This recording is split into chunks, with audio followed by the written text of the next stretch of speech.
முருகன் அருள்ஜோதி அன்பர்களுக்கு வணக்கங்க. நாளை ஆடி 1 எவ்வாறு வழிபாடு செய்யணும் அப்படிங்கிறத பற்றின பதிவு தாங்க. நம்ம இந்த பதிவில் முக்கியமாக 4 விஷயம் பார்க்க போகிறோம். ஆடி 1 அன்னைக்கு குலதெய்வத்தை அழைக்கும் முறை, அம்பாளுக்கு எப்படி பூஜை செய்யணும், நல்ல நேரம் என்ன, மாலை நேர வழிபாட்டு முறை, இதை 4 பற்றி நம்ம பார்க்க போகிறோம். இந்த நாளும் முழுமையாக வீடியோவில் சொல்லியிருக்கேன், மறக்காமல் ஃபுல்லாக பாருங்கள், மறக்காமல் சப்ஸ்கிரைப் பண்ணி சப்போர்ட் பண்ணுங்கள். முதல்ல நம்ம பார்க்க போகிறது குலதெய்வ வழிபாடு. நம்ம வீட்டில் எந்த பூஜை செய்தாலும் முதல்ல குலதெய்வத்தை அழைக்கணும். குலதெய்வத்துக்கிட்ட அனுமதி வாங்கி தான் அனைத்து பூஜைகளையும் நம்ம செய்யணும். குலதெய்வத்தை எப்படி வீட்டில் வழிபாடு செய்யணும் அப்படின்னா, நம்ம வீட்டில் ஒரு சின்ன கலசம் வைக்கணும்.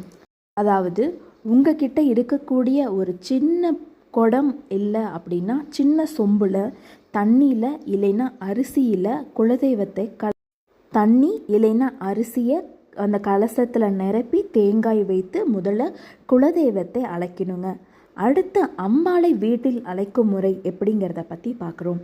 முதல்ல குலதெய்வத்தை அனுமதி வாங்கிட்டு அம்பாளை வீட்டில் எப்படி அழைக்கணும் அப்படின்னா, தேங்காய், பழம், வெற்றிலை, பாக்கு இதை வச்சு ஒரு நெய்வேத்தியம் உங்களால் முடிஞ்சது அப்படின்னா பொங்கல் இல்லைன்னா பாசிப்பருப்பு பாயாசம் வைத்து அம்பாளுக்கு நெய்வேத்தியம் செஞ்சு அம்பாளை வீட்டில் வழிபாடு செய்யணுங்க.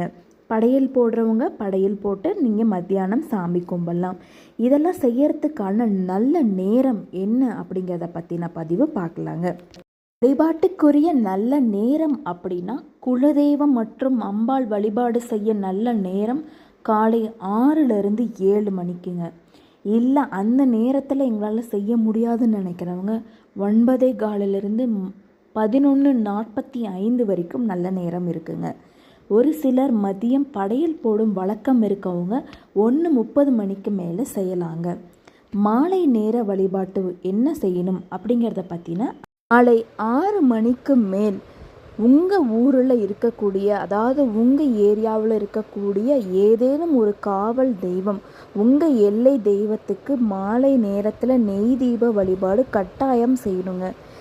சில ஊர்களில் மாலை நேரத்தில் தேங்காய் சுடும் வழக்கம் இருக்குது. அது இருக்கவங்க அந்த வழக்கத்தை செய்து கோவிலுக்கு சென்று வாருங்கள். எங்களுக்கு அந்த வழக்கம் இல்லை அப்படிங்கிறவங்க மறக்காமல் உங்கள் ஊரில் இருக்கக்கூடிய எல்லை தெய்வத்துக்கு நெய் தீபம் ஏற்றணுங்க. வீட்டில் தீபம் ஏற்றின பிறகு உங்கள் ஊரில் இருக்கக்கூடிய எல்லை தீபத்துக்கு ஏற்றுங்க. மற்றும் ஒரு பதிவில் சந்திப்போம். நன்றி, வணக்கம். சேனலை மறக்காமல் சப்ஸ்கிரைப் பண்ணிக்கோங்க. இனி வரும் பதிவுகளை மறக்காமல் நீங்கள் பார்க்க சப்ஸ்கிரைப் பண்ணி சப்போர்ட் பண்ணுங்கள். வணக்கம்.